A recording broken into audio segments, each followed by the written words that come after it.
engine, and then look at HalfLife 2, the game.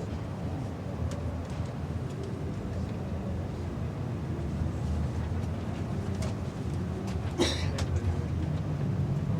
been 5 years. It looks like hell. Wow. We've been rather busy in your absence, Mr. Freeman. The Source engine gives us capabilities in 4 main areas. Believable and realistic human beings, graphics that were previously impossible outside a Hollywood movie studio, an integrated materials and physics system that create an unprecedented level of interactivity, and artificial intelligence that welds all these things together into an experience gamers have never had before. A huge number of details go into creating a character like the G-Man. His eyes glint based on a radiosity calculation of the local illumination. They self-shadow and follow you as you move. He has 40 separate muscles in his face, and his emotions are based on a taxonomy of facial expressions created by Dr. Paul Ekman, a research psychiatrist. This same system that gives Pay him... attention, Mr. Freeman. I'm only going to say this once. allows him to speak. And he can do it just as easily in any other language as English. 那么，看来我们是没有合作的机会了。 The character technology gives us a broad emotional palette to draw upon. So you'll really hate your enemies in Half-Life 2, fear for yourself and your friends, and maybe discover a few new feelings along the way.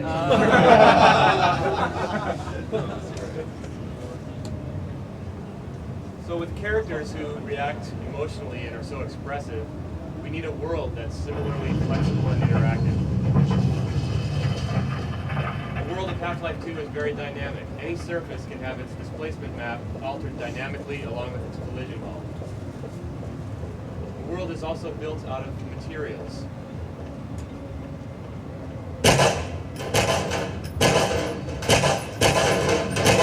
So something looks like wood, then it sounds like wood, scrapes like wood, floats like it, and if you shoot it, it'll fragment like wood.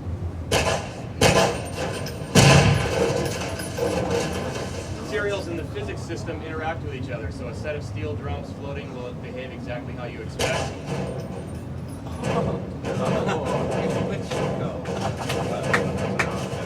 Didn't think this would be complete without a giant pachinko machine.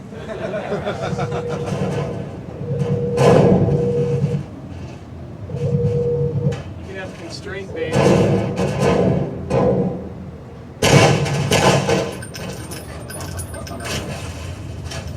flexible models interacting with complex surfaces. There's no limitation on the complexity of those interactions. So it's this level of believable and consistent interactivity that opens the door to a wide variety of new gameplay mechanics. This will run on my 486.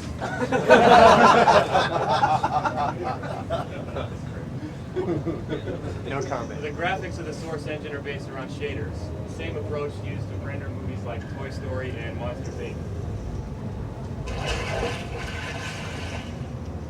The walls here are actually bump map subdivision surfaces. If you look closely at the water, you can see it refracts submerged objects and properly incorporates a Fresnel term to modulate the surface reflectivity.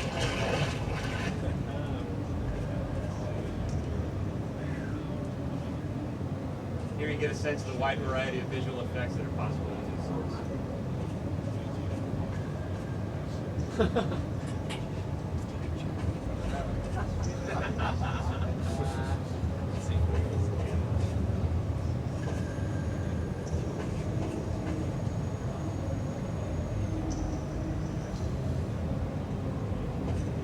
There aren't any arbitrary restrictions in the Source on how you can use these effects.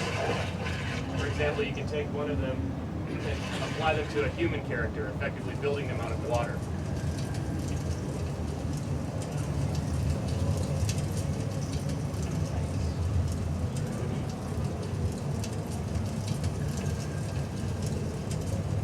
Source also gives us complete control over the outputs and inputs of the system, which we can use in some surprising ways.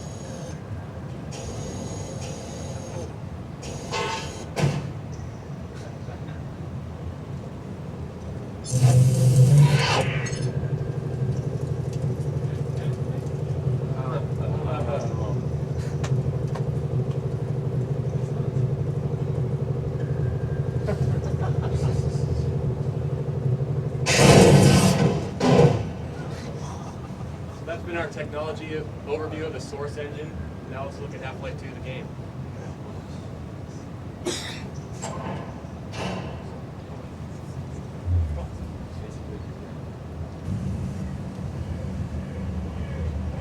Here's the stuff you won't get on your 486. Does that mean I have to upgrade? Might be time. My spreadsheet ran so well.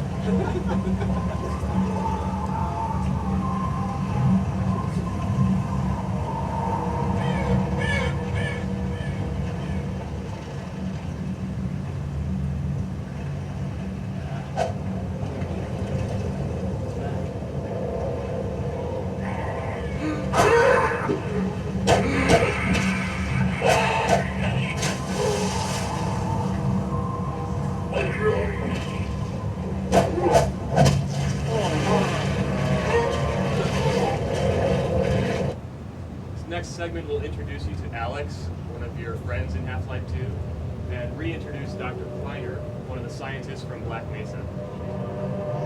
Gordon? Gordon, snap out of it. You're staring at me again. Warming up nicely. Are you sure you don't want me to swap out the polarizer? That's not necessary. Just checking for potential modular interference in the interstices. Conditions could hardly be more ideal. I hope so. I'm sorry, Gordon. I can't help thinking that this isn't going to work. We should have listened to my father and done it his way. It's just, this is the first time I've had any hope of really striking back at the Combine. And now we're sitting ducks unless we can get this thing running. Come on, Dr. Kleiner, is it going to work or not? No, there's nothing to be nervous about. Let's see. Massless field flux should self-limit, and I've clamped the manifold parameters to base, LG orbital. Oh, do be careful. We should just cut our losses. Listen. Scanners. That's it. We gotta get moving. Here, Gordon. Take this. Let's get out of here. This should only... It's too late. Run! Oh, fine.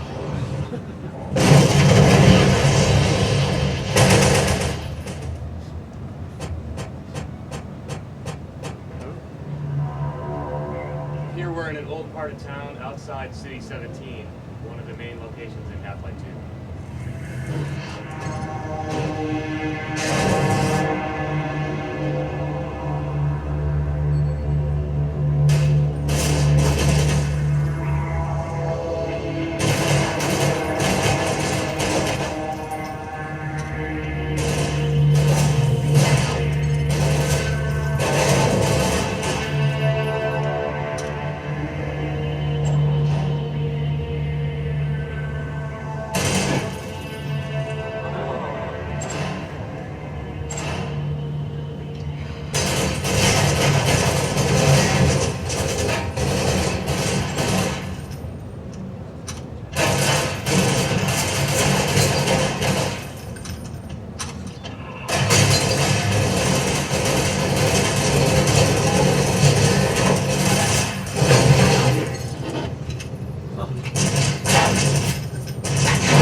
This part of town has been booby-trapped by a friend of yours named Father Grigori, who's kind of a survivalist monk.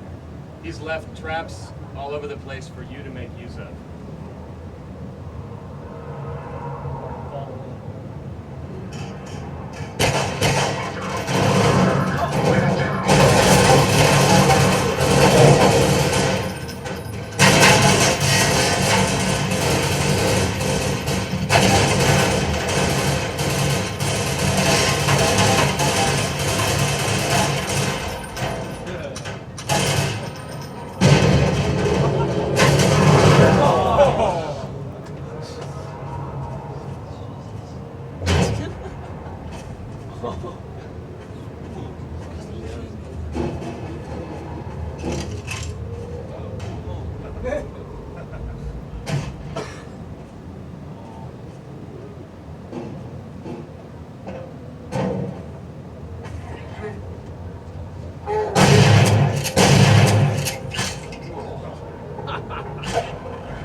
some of your allies fighting alongside you. Remember when we thought Black Mesa was as bad as it could get?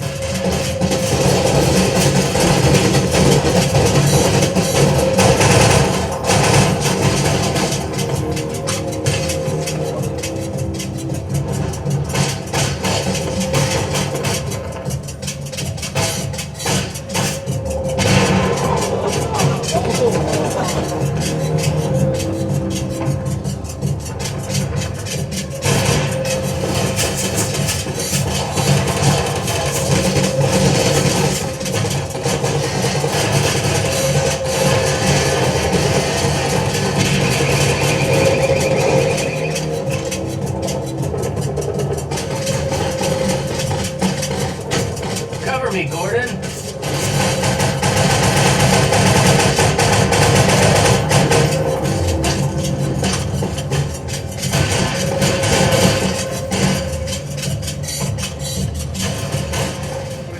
That these are not scripted sequences. The AI is determining when your allies choose to advance and how to best help you out in combat.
In the game won't always be human.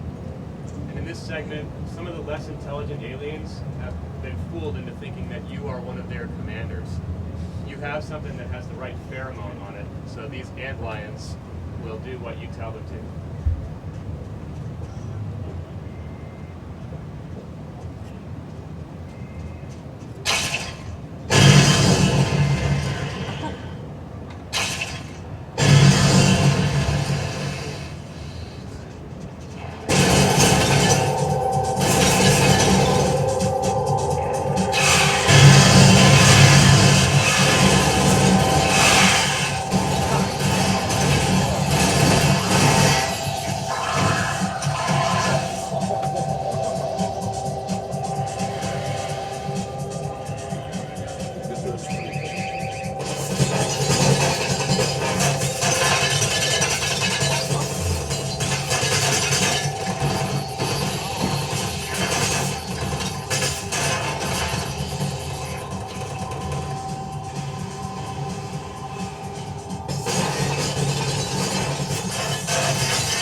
system and the terrain system make for some pretty interesting gameplay.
This last sequence, you'll get a look at the Citadel at the center of the alien Combine. The Combine is a fortress which is slowly eating its way through the rest of City 17.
Isn't this just like old times?